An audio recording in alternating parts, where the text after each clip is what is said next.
Chief Burgess, so we're going to talk about your run for mayor for the city of North Charleston. So first of all, tell us how you will keep the city of North Charleston moving forward and thriving. What are some of your plans? Well, and one of the things that folks kind of like look at or kind of listen to about North Charleston, I mean, it's the crime. You know, public safety will always be one of the biggest issues that we attack. But I want to have a thorough evaluation of each neighborhood, each community, and see exactly what are the needs for those communities. And once we actually take a look at the communities and work with the city council members, then while we're doing that, we also, working with our business communities as well. Like I said, the small and the large business communities, because how the city goes, it goes to people working at those businesses, and the businesses are thriving. We got where we're at because folks love to come in North Charleston. They love to shop in North Charleston, and they love to stay in North Charleston.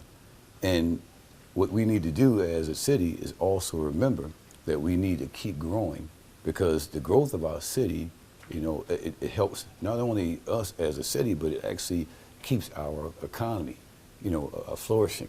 And I just really want to do the things that we need to do as a mayor to continue that effort, but even get better. And I'm saying better by really dealing a lot with our challenged communities. Mm-hmm. And dealing with our challenged communities, it takes a holistic approach. We have to really look at that, because if we're going to change that narrative of a dangerous city, we have to deal with the issues that make it dangerous. When you talk about challenged communities, what exactly do you mean, and how do you plan to overcome those challenges? Well, the challenged communities are communities that are low in economics. Challenged communities really have family lives that are broken, that are not consistent. Challenged communities, the medical care system is not up to par. Challenged communities have food deserts. Challenged communities have people that reside in those communities that have given up, on the school system. So if you continue to have that, for instance, you have a child that experiences all those four issues, and there's many more. But epidemiology studies will tell you if a child has to deal with all those things I just mentioned just now, that is trauma. Therefore, people who hurt cause others to hurt. So that's how you have aberrant behaviors. So we can improve those conditions and have after-school programs where these kids can learn better. We can work with the homes and get in the houses and help the parents, having daycares for the parents so they can work and don't have to worry about the children being outside. We can actually improve the school system by, in my opinion, take a look at the individual child and see what their strengths and weaknesses are. And then also with the business side of things, the more we improve our challenged communities, the more our businesses will flourish, because it will spread all throughout the city. And I just believe that if we work on those things, we can actually help turn around crime in our city. Therefore, the folks who we've known to be involved with crime, then now they are workers. Now they are people who are giving money, not only in their homes, but taxes, and our city will flourish as well. Mm-hmm. You talked about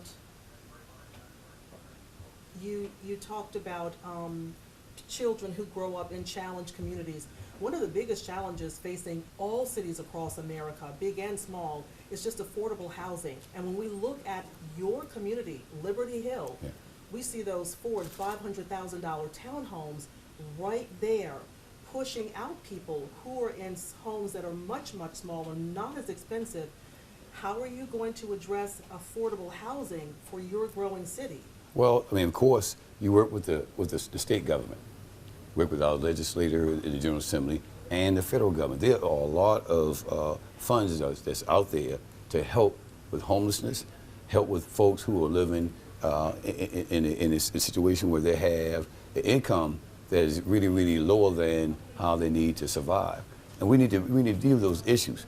Now, affordable housing, in some areas, you can consider that as a problem, but it's not when your city is actually taking a good thorough look at how the income levels in the community affect other things in the overall community. So what I would do, I would actually work with all those HUD, I would work with the counties, the tri-county areas, and then come up with some strategies to actually kind of dive into what are the issues that's causing us to have areas where people can't afford to live. Now, if we have to increase the education, there's programs there. You have technical schools around, you have trade schools around, you have a whole lot of things that's in North Charleston that you can take individuals to help them to uplift themselves. But you have to have that there for them to take a part of it, and then get into it, buy into the whole system, and work. But it's going to be business, government, and the community that has to take a hold to help those folks that need. I mean, even the homelessness situation we have right now. I mean, we need to really take a hard look and see if we can actually build someplace. It may not be a permanent residence, but some place where homeless people can go, and we can actually get the clinicians from MUSC and Roper and Trident to come in and evaluate these people and see exactly what their needs are and see if we can help them to get on their feet. If we ignore the problem, we will always continue to have the problem. Mm-hmm. Yes. I don't know if you've given this any thought yet, but this is another big issue right now, and this is just particular to your city.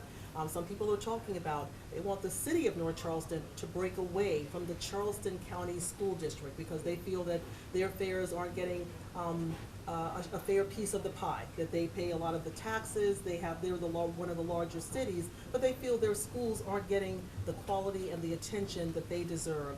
Have you had a chance to think about that yet, and where do you stand? Would you be for the city of North Charleston starting its own school district? Well, I'm a Charleston County School District kid. I graduated from the Charleston County School District. My wife graduated from the Charleston County School District, and both of us have college degrees.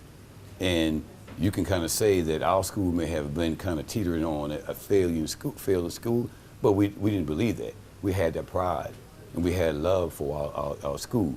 But we had teachers in those schools that invested in us. I have them right now that I talk to anytime I want to. I truly believe that the school district can do a whole lot if, and I said this before, if they would actually evaluate the child. Because as I said before now, Ms. Ann, some of our Title I schools, as I stated, they're linked to challenged neighborhoods. If you experience trauma on the weekend as a child, when you come to the school Monday, you need help. So we need to really thoroughly, involve ourselves with actually the individual child. Figure out what's going on with that child, how that child's living, what that child's going through, on a daily basis, and help build that child. Help that child get some self-efficacy, self-esteem for themselves. But you have to, first of all, address it and understand the problem. And I really believe that the school district can do that. I just think that sometimes they look at it as a classroom setting instead of an individual setting. We need to go back to the individual child and see how we can help that child. I wasn't strong in math, but I was strong in history.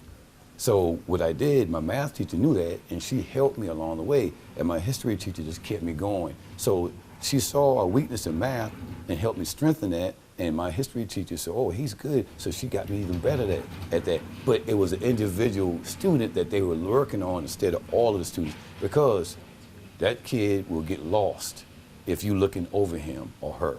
I just think you need to evaluate the individual kids. That's what I'm looking for the school district to do. Really look at the individual child and work with them along the way. Like the Meeting Street schools do. If you look, they follow those kids until they're 20 years old. That's individual. They're looking at the individual child.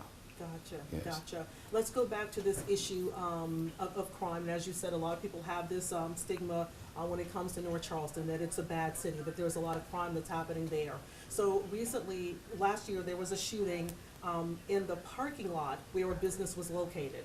Now that business owner is being sued, and he's saying, listen, I have security inside of my business, but I need the city to help me with the outside. I can't do it all. So what is your solution? What are your thoughts for working with, coming out as the outgoing police chief? What are your thoughts to work with those business owners and to work with the law enforcement community to keep businesses safe?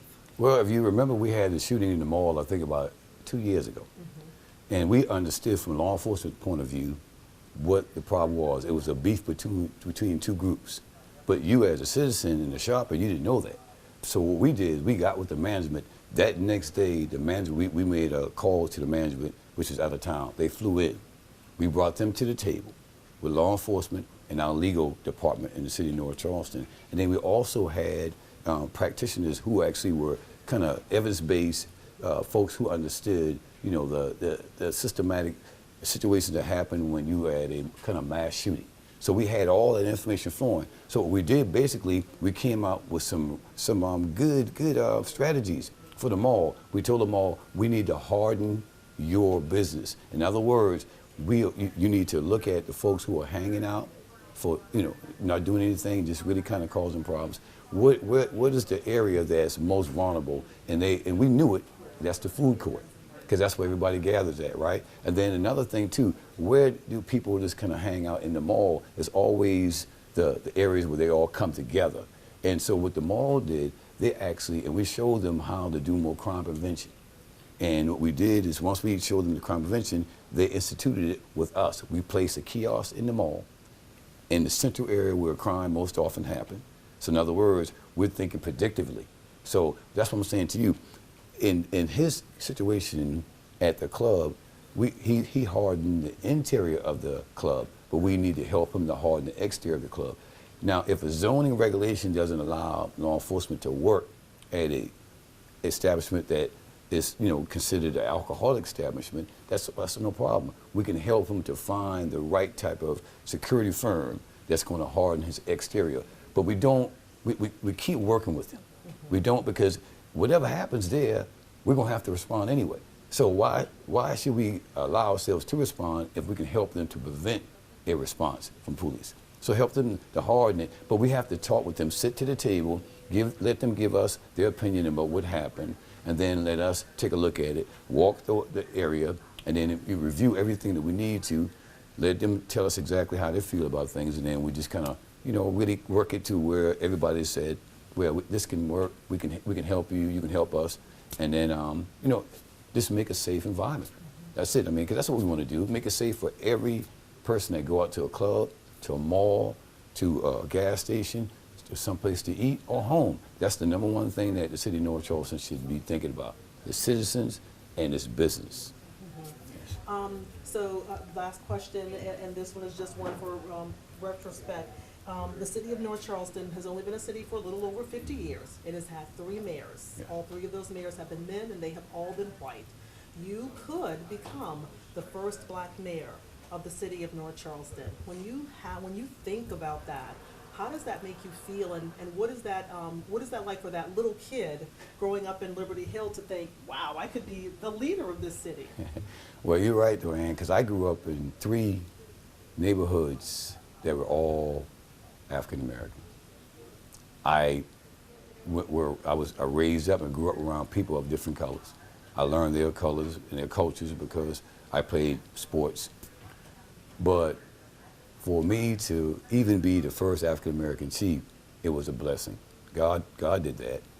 And for this opportunity right here, it's God's doing. And I don't want people to look at my color to be something to say, well, I don't think so. I don't know. They told me years ago that you have to get your education to make it. I struggled, but I got my degree. Then they said that you need to have some experience. I've got 34 years working for the city of North Charleston full time, 52 weeks a year. Then they said, well, you need to have some specialized training. I've gone and attended the major command schools for law enforcement and for business in the United States of America. So I said, I've done everything that folks said you have to do. So why not me?